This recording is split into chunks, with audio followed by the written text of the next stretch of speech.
how sick you are in the head. Napadaan kasi ako sa live ni Shelo Magno at saka ni Gabe Pineda. Nagla-live pala sila eh. Tapos, nanonood ako ng live nila. Ang nanonood sa kanila, panay mga Duterte supporters. Galit sa kanila. Mas naisip ko, ano bang feeling ni nila Shelo Magno at saka nito, itong mga extreme anti-Duterte, whenever they say something, lalo na yung dun sa 18 Marines na dinadownplay ni Shelo Magno, putang ina ninyo, yung ebidensya nyo kay Inday, 125, nanginginig na yung laman ninyo. Pagkatapos ito, mga former Marines, yun talaga yung trabaho nila, napakadetalyado ng kanilang mga sinabi, information that can be verified. Pagkatapos ayaw nyong pakinggan, duda kayo agad.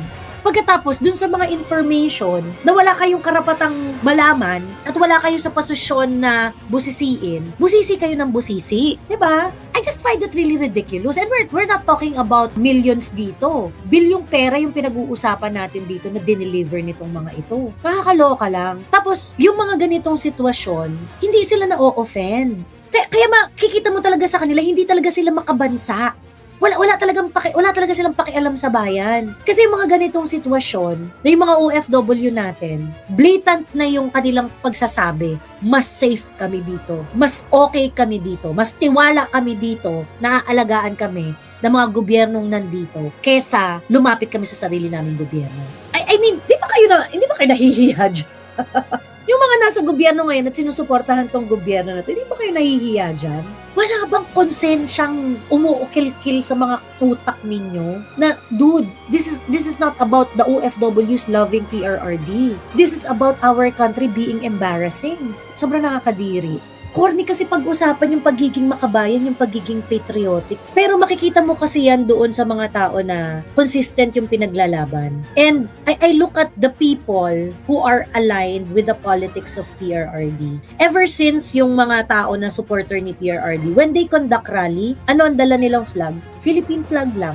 Pansin nyo? Pagka kunwari may advocacy ka, yung welfare ng bansa mo, yun lang naman talaga dapat ang iintindihin mo eh. Kasi ang problem with this kind of thought leaders we have, yung mga anti-Duterte na thought leaders natin, wala talaga silang ano sa bayan, yung wala silang pake. May post si Shelo Magno eh. Ayan, sabi niya, yung mga pasabog na pinalabas ninyo, Saldico, Maleta, 18 Marines, pang-intriga lang, pero hindi kayang magpakulong. Panglaban lang ba sa korap o pagmamadali lang para makaupo sa pwesto? 18 Marines, Saldico, Maleta. At ito yung mga ito yung mga reasons kaya maiisip mo talaga na tangina, the University of the Philippines failed.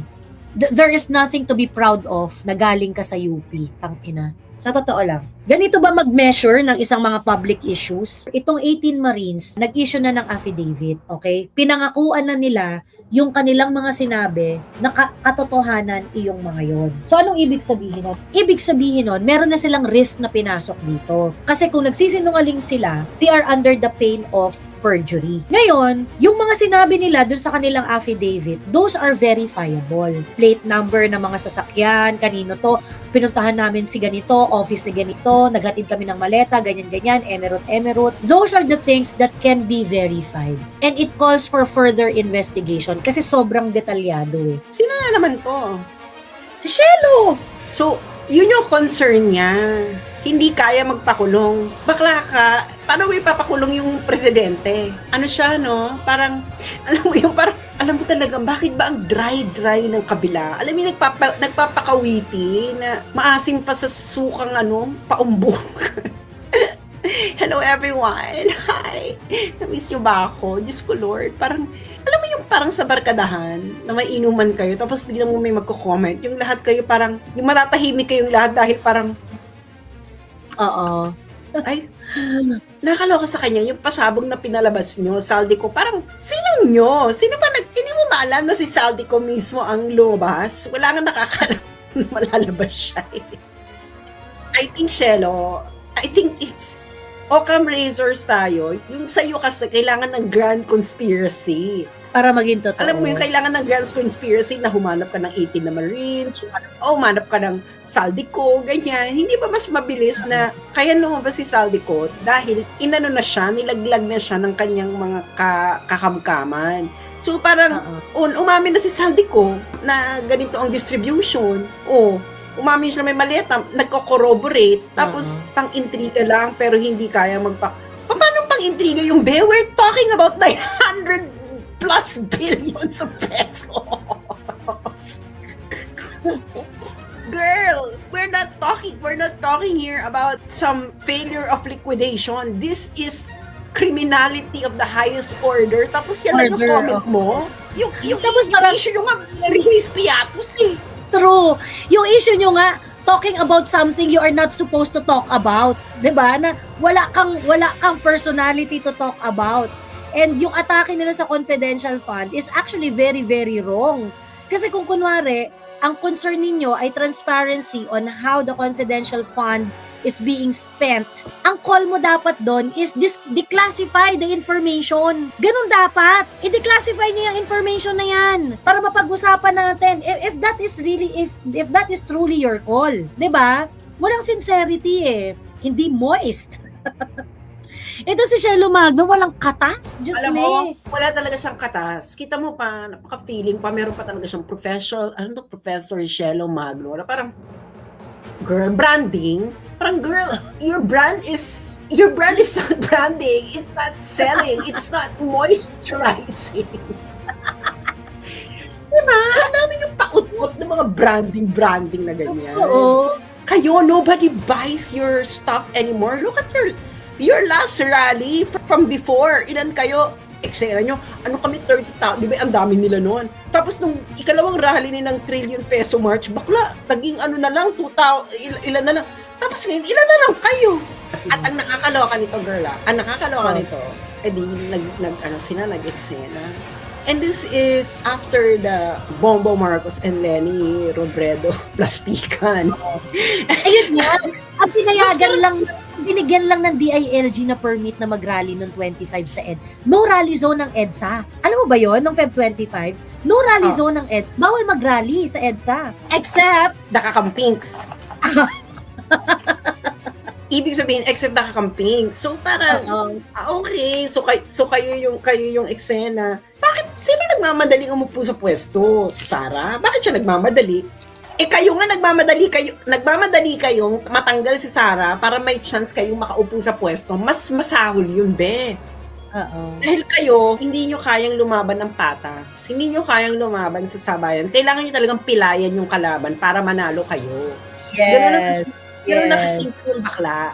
Professor Shelo. I'm pretty sure ganyan ka nung high school ka siguro na pag may nakakataas sa'yo, kailangan, nako.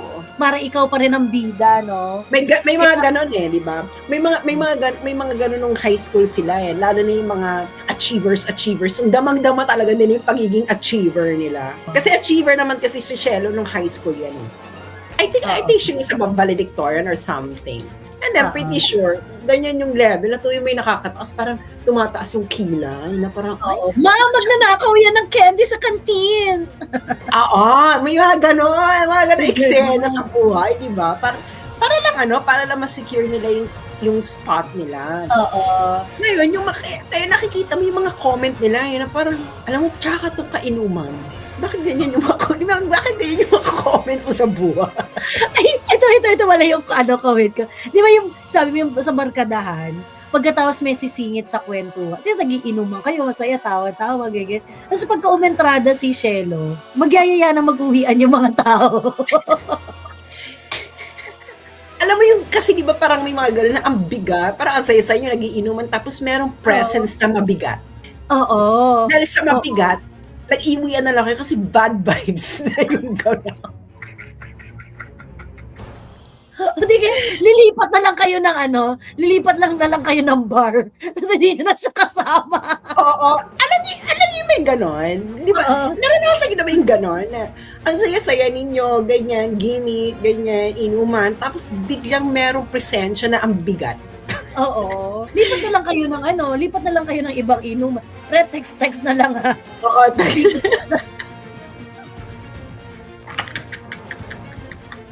Alam mo si Shelo, no? Parang, paano hindi kaya magpakulong? Paano mo nga ipapakulong? Lahat ng avenues, hawak ng mga magnanakaw. So parang, Chusera. Pero ang nakakaloka doon, wala siyang pakialam about the amount of money. Yeah. Hindi siya offended. hindi siya offended doon. Ang iniisip lang talaga niya, naku, Cash tayo. version, ha? Bultong-bultong cash version. At ang nakakaloka nito, ang feeling ko pa sa kanya, ang mas iniisip pa niya na okay lang kahit mag-trillion-trillion pa yung nakawan na dyan. Basta wag lang makaupo si Sara. Ganyan ang iniisip nila. How sick you are in the head! To be honest, how sick you are in the head? Like, seriously, hindi na ito girl, hindi na ito kabobohan eh. At least yung kabobohan, you can cure it with knowledge. But this one is, my God, girl, this is like impaired brain processing. This may impairment na eh. May impairment na dito. Impairment na ito. Hindi na makaintindi eh. Ganon. Oo, Ganon this is not just mentally deranged, but physically derangement of the brain itself. Alam mo yun? Aminin niya yan na parang, serious? Na parang may sira ng tornilyo sa utak mo. Patingin ka na. And I'm pretty sure makikita ang doktor dahil, girl, why are you commenting like this? You can always say na ayaw mo magalit na with the amount of money that was stolen just because you're scared that Sara will be mauupo. Parang, really? That is how deranged you are. You don't care about the Filipino people. And this is not just, I think, about politics anymore. This is really physical derangement of the brain. Physically damage the brain itself. This is greed. Actually, this is greed. Na they try to coat it in thick sugar coating. Pero greed talaga ito eh. You do not want to talk about the testimony of the 18 Marines and flip it as a political issue na it's about Sara being president. Okay? Girl, hindi lahat about election. Putang ina mo ka. Hindi lahat tungkol doon. Okay? Actually, matatalo kayo. Walang problema dyan. Matatalo kayo. Hindi kailangan gamitin ni Inday Sara yung 18 Marines na yan or whatsoever. But if you are a person who loves her country, you would want this to be talked about. Eh bakit ayaw mong verify yung mga yung confidential fund information nga, gustong-gusto nyong malaman kung paano ginaste. 'Di ba? Pagkatapos ito na isang bagay na verifiable that will require certain level of law enforcement by checking all the i-secure nyo na lahat ng CCTV doon sa mga lugar na binanggit sa Midas Hotel, sa lahat, diba? I-secure nyo ng lahat yan para makita natin kung meron bang punto tong pinangakuan na ng mga Marines yung salita nila. Hindi yata niya nakita yung hindi nakita ni Shelo Magno yung notarized statement nila. So nag-swear in na yung mga Marines diyan. So they're already on the pain of perjury. Yeah, well, I think if Shelo Magno doesn't really care about that, bakla ikaw lang hindi nag-care about that, but the Filipino people cares about the Filipino people themselves care about it. Kaya mas lalo kayong mapapalayo sa taong bayan eh. Yung mga ganyan yung hirit eh, na parang nagmamadali bang makaupo. Bakla, that is the propaganda of the thieves. So you are playing for the propaganda of the thieves, no one else. You are pro-corruption. Naging pro-corruption. You are secretly That's the best way to put it. You are pro-corruption, Shelo Magno. You are secretly pro-corruption, even though you are mouthing against corruption. Do you know why you are pro-corruption, Shelo Magno? Because if you speaking up against a large corruption would make your enemy look good, then you are pro-corruption inside. You don't have a principled stand against corruption in any shape or form. Hindi yan anti-corruption. You are only anti-corruption if the corruption is committed by your enemy. Gago ka.